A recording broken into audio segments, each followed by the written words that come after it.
Christmas தாத்தான்னா யாரு அப்படிங்கிறத நான் சொல்றதை விட தேவனை அறியாத ஒரு ஐயா கிறிஸ்மஸ் தாத்தாவை பத்தி ரொம்ப விவரமா ஷார்ட் அண்ட் ஸ்வீட்டா அற்புதமா பேசியிருக்கிறாரு. அந்த வீடியோவை பார்த்துட்டு வாங்க, அதுக்கப்புறம் நான் பேசுறேன். கிறிஸ்தவங்கனாலே டிசம்பர் மாசம் வந்தா போதும் ஒரு கிறிஸ்மஸ் தாத்தாவை கூட்டிகிட்டு வீடு வீடா போய் சாக்லேட் கொடுப்பாங்க. ஆனா உண்மையான கிறிஸ்மஸ் தாத்தா என்ன பண்ணினார் அப்படிங்கறது இந்த வீடியோல விரிவு. இந்த கிறிஸ்மஸ் தாத்தாவை பாத்தீங்கன்னா உலகம் பூரா சாண்டா கிளாஸ்னு கூப்பிடுவாங்க. இந்த சாண்டா கிளாஸ் அப்படிங்கிற பேர் இவருக்கு எப்படி வந்ததுன்னா சுமார் 1752 ஆண்டுகளுக்கு முன்பாக இப்போது டர்க்கி என்று அழைக்கப்படும் நாட்டில் செயின்ட் நிக்கோலஸ் அப்படிங்கிற ஒரு பாதிரியார் வாழ்ந்து வந்திருக்கிறார். அவர் வாழ்ந்து வந்த அந்த காலத்தில் வாரத்திற்கு ஒரு முறை பாதிரியாரை தனிமையாக சந்தித்து பாவ மன்னிப்பு பெறுவது வழக்கம். இந்த மாதிரி பாவ மன்னிப்பு கேட்கும் போது மக்கள் தங்கள் குடும்ப கஷ்டங்களையும் அந்த பாதிரியாரிடத்தில் சொல்லி இருக்கிறார்கள். இப்போ இந்த பாதிரியாருக்கு மக்கள் நம்மளை நம்பித்தானே அவங்க குடும்ப கஷ்டத்தெல்லாம் சொல்றாங்க, இதுக்கு நாம கண்டிப்பா ஏதாச்சும் ஒண்ணு பண்ணணுமே அப்படிங்கிற எண்ணம் அவருக்கு உருவாகுது. அதனால அவர் மக்கள் உண்மையிலே கஷ்டப்படுகிறார்களா என்பதை ஆய்வு செய்து அவர்களுக்கு உதவி செய்வது வழக்கம். அதே மாதிரி கிறிஸ்துமஸ் பாத்தீங்கன்னா டிசம்பர் மாசம் தான் வரும். டிசம்பர் மாசம் அந்த ஊர்ல கடுமையான பனிப்பொழிவு இருக்கும். அதனால ஏழை எளிய மக்கள் வேலைகளுக்கு செல்ல முடியாமல் மிகவும் கஷ்டத்தில் இருப்பார்கள். ஆனா பணக்காரங்க எல்லாம் பாத்தீங்கன்னா புது டிரெஸ் போட்டு கிறிஸ்துமஸ் ஓகோன்னு கொண்டாடுறாங்க. இதை பார்த்த அந்த செயின்ட் நிக்கோலஸ் அப்படிங்கிறவர் கிறிஸ்துமஸ் என்பது எல்லோருக்கும் பொதுவான விழாதானே, இதை ஏழைகளும் சந்தோஷமாக கொண்டாடத்தானே செய்யணும் அப்படிங்கிற எண்ணத்துல ஏழைகள் கிறிஸ்துமஸ் கொண்டாடுவதற்கு தேவையான எல்லா பரிசு பொருட்களையும் ஒரு சாக்கில் எடுத்துக்கொண்டு இப்போ கொட்டடிச்சுக்கிட்டு வீடு வீடா போற மாதிரி போகாம சைலண்டா இரவு நேரத்துல யாருக்கும் தெரியாம அந்த ஏழைகள் வீட்டுல அந்த பரிசு பொருட்களை கொண்டு வச்சுட்டு வந்துருவார். இதனால நாளடைவில் அந்த ஊரில் ஏழைகளும் மகிழ்ச்சியாக கிறிஸ்துமஸை கொண்டாட வாய்ப்பு. உண்மையான கிறிஸ்துமஸ் தாத்தா என்ன பண்ணாருன்னு உங்களுக்கு தெரிஞ்சிருக்கும். பாத்துட்டீங்களா?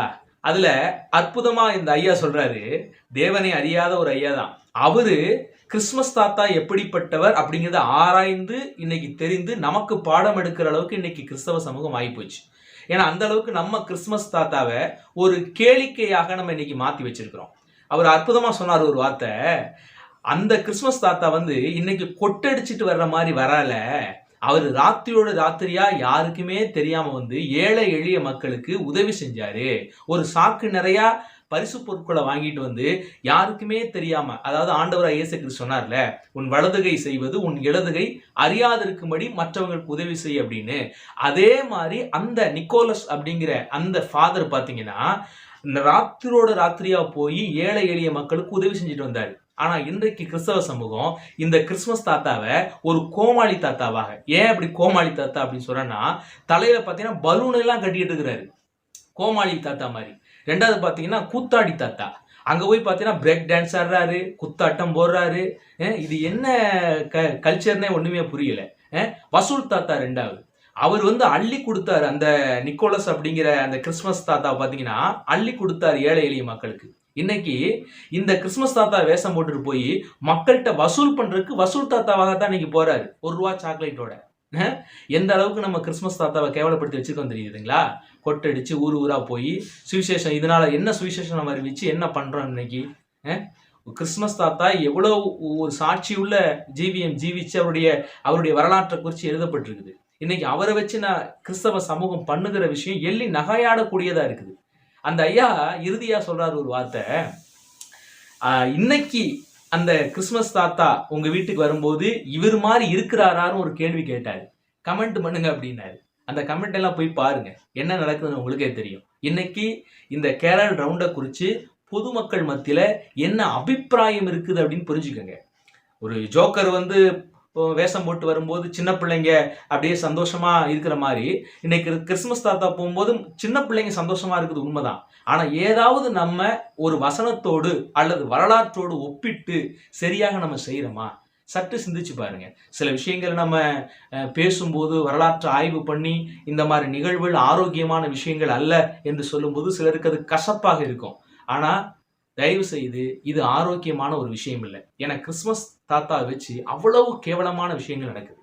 இவரு ஃபாதர் தான், இவர் நிக்கோலஸ் அப்படிங்கிற ஃபாதர் தான் கிறிஸ்துமஸ் தாத்தாவா சொல்றாங்க.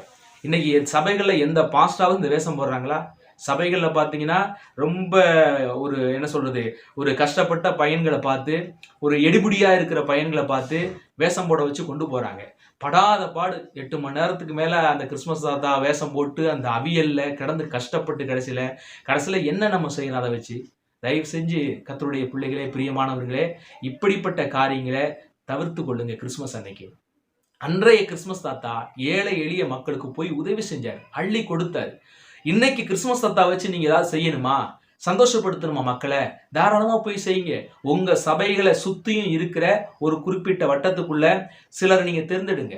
அன்னைக்கு எப்படி அந்த கிறிஸ்துமஸ் தாத்தா போய் கள ஆய்வு செய்து எந்தெந்த பிள்ளைகள்லாம் கஷ்டப்படுறாங்களோ அதையெல்லாம் தேடி எடுத்து இரவோடு இரவாக போய் உதவி செஞ்சாரோ, நீங்களும் உங்க திருச்சபை சார்பா உங்களை சுற்றி உள்ள குடும்பங்களை கண்காணித்து அதிலே ரொம்பவும் கஷ்டப்பட்டு ரொம்ப வறுமையில வாடுகிற பிள்ளைகளுக்கு கிறிஸ்துமஸ் தாத்தா பேர்ல அல்லது கிறிஸ்துமஸ் பேர்ல ஒரு நல்ல ட்ரெஸ் எடுத்து கொடுக்கலாம், ஒரு நல்ல சாப்பாடு எடுத்து கொடுக்கலாம், அல்லது அவங்களுக்கு பிரியப்படுகிற ஏதாவது ஒரு டாய்ஸ் ஏதாவது ஒன்று அவங்களுக்கு வாங்கி கொடுத்து அவங்கள மகிழ்விக்கலாம். இன்றைக்கு கிறிஸ்துமஸ் தாத்தா நீங்க கொண்டு போய் மக்கள் மத்தியில ஒரு சந்தோஷத்தை கொடுக்கணும்னு நினைச்சா இப்படித்தான் செய்யணும். தயவு செய்து இந்த பதிவை கேட்டுக்கொண்டிருக்கிற விசுவாசிகளாக இருந்தாலும் சரி, போதகர்களாக இருந்தாலும் சரி, உங்கள் சபையை சுற்றி இருக்கிற ஒரு குறிப்பிட்ட சரௌண்டிங்கை வச்சு அங்க இருக்கிற கஷ்டப்பட்ட மக்களை தெரிந்தெடுத்து அவர்களுக்கு இரவோடு இரவாக போய் தயவு செய்து உதவி செய்யுங்க.